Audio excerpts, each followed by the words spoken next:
This is the Boys podcast from TV Podcast Industries. We're back talking about The Boys Presents Diabolical, Season 1, Episode 5, John and Sun-Hee.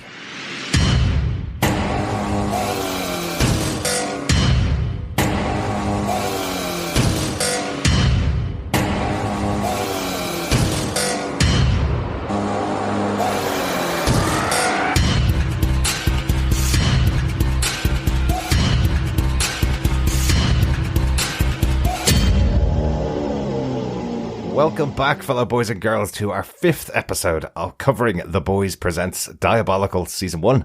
We're talking about Episode 5, John and Sun-Hee. I'm one of your hosts, Derek. Hello there, fellow boys and girls. I'm one of your other hosts, John. Yeah, back with our mini-sodes, talking about each of the 8 episodes of The Boys. Did you know something, John? I only just found out after we've recorded our first 4 episodes that the order of these might be different than the way we have them from Amazon Prime.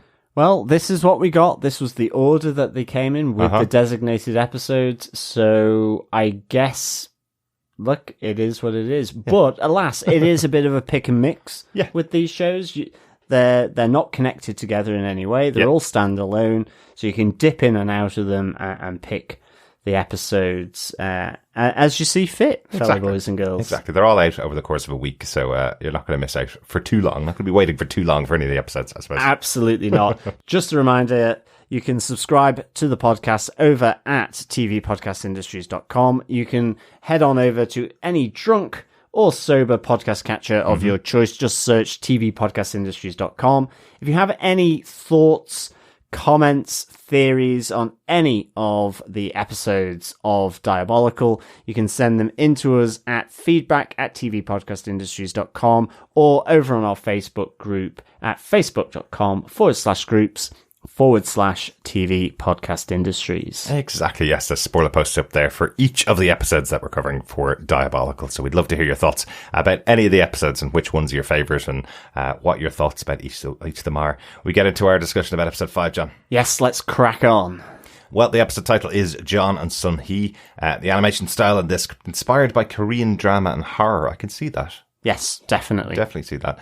The episode was written by Andy Samberg, comedian. Best known, really, for his time on Saturday Night Live and Brooklyn Nine-Nine. I think he's done about 9 seasons of that show as well. And he also did the excellent movie that we saw during lockdown Palm Springs. That was really good. This was really surprising. Wasn't expecting this episode to be effectively not funny, in a sense.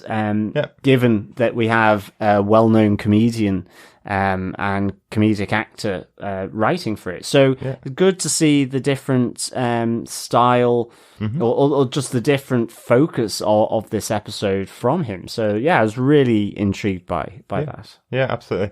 It felt really different from what I expected when I saw his name coming up on screen. As the writer for the episode. The episode was directed by Steve Ahn.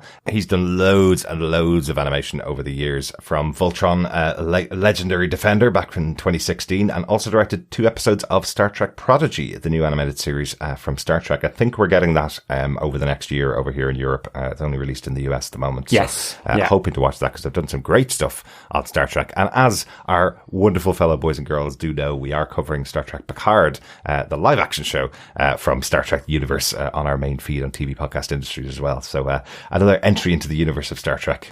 Yes. Yeah. Good stuff. John, do you want to give us your one-line-ish synopsis for episode 5, John and Sun-Hee? Sure.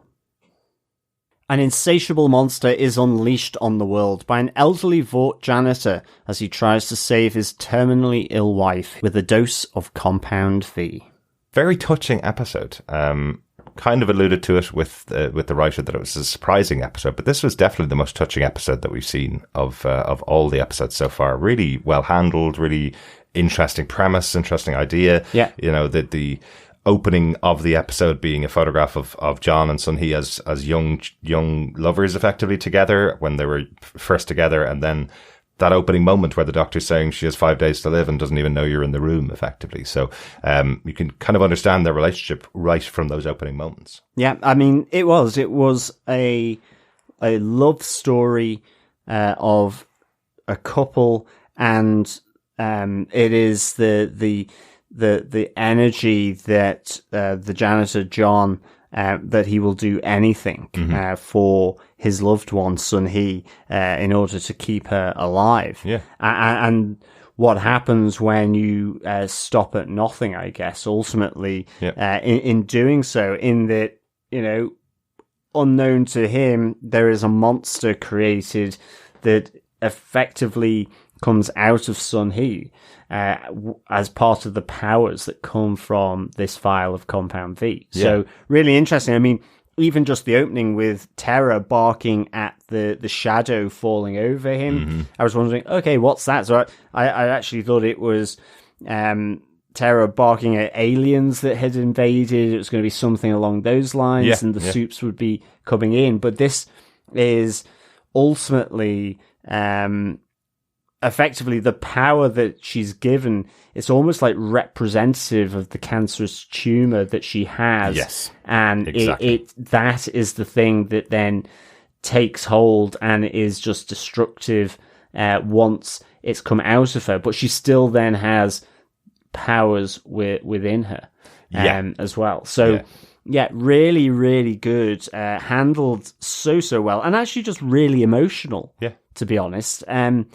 Very poignant, and I really, really loved it. And again, it was always in the back of my mind, but this is written by Andy Samberg. I just thought it was kind of maybe a mistake, and that's not to say that he can't do it. He obviously can, but it was just that's not the route I would have ever expected him to take. And of course, that's fantastic that he's gone down a different avenue. Absolutely, and maybe he's done more of this kind of stuff. I've just never seen it before. Yeah. And so I was well impressed, really, with this. And, again, it's got the violence of this blob that has also grown out of the Compound V.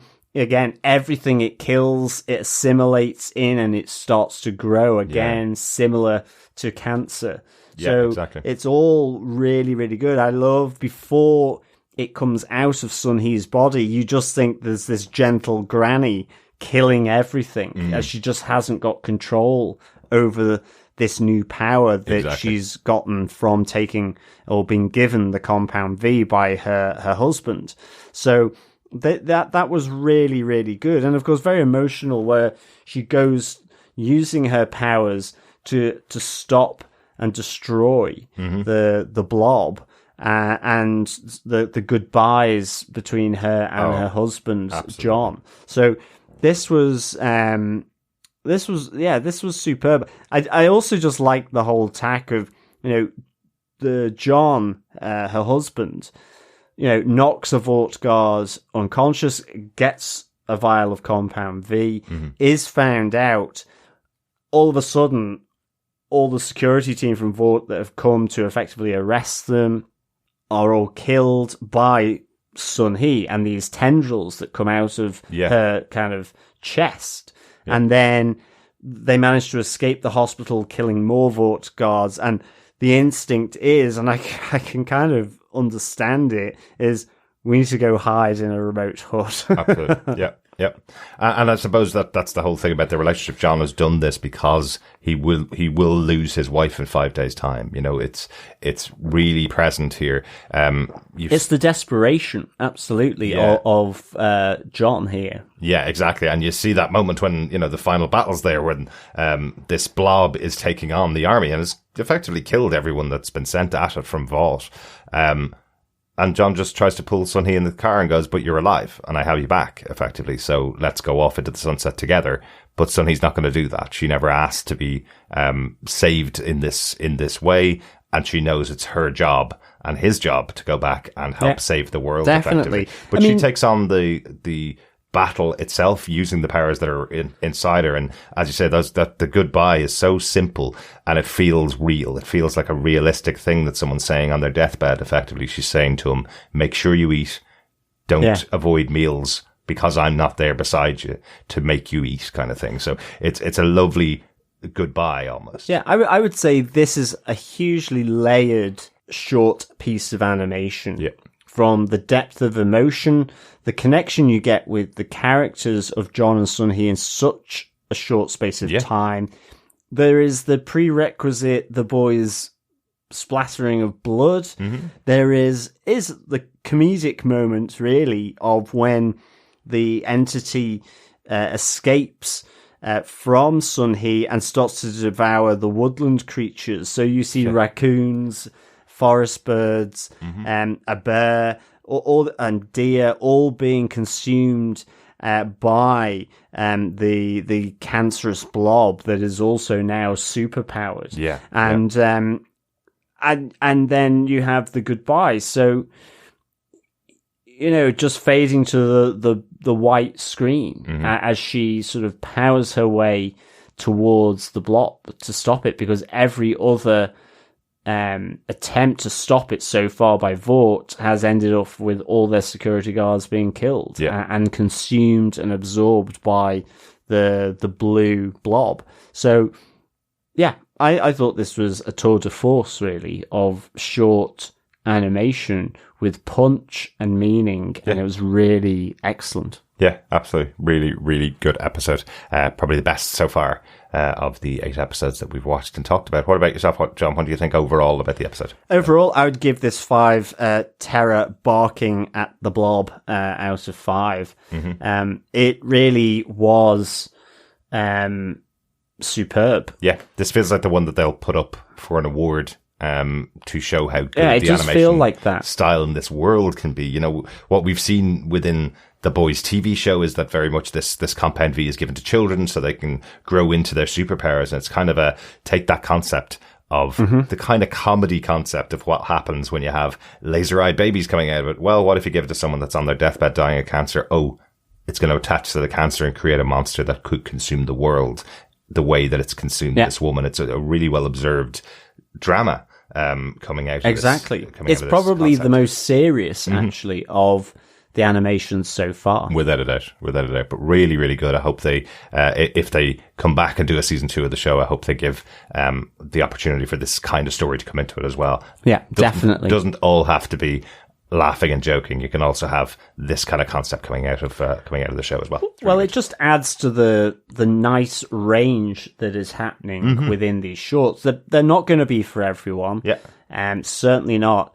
Even for myself, I can confidently say not all of them are my cup of tea. But it's the range that's on offer here in short standalone episodes and animations. Yeah. And in this one, again, it's something very different from what we've seen previously. Absolutely. That's it for our discussion about episode 5.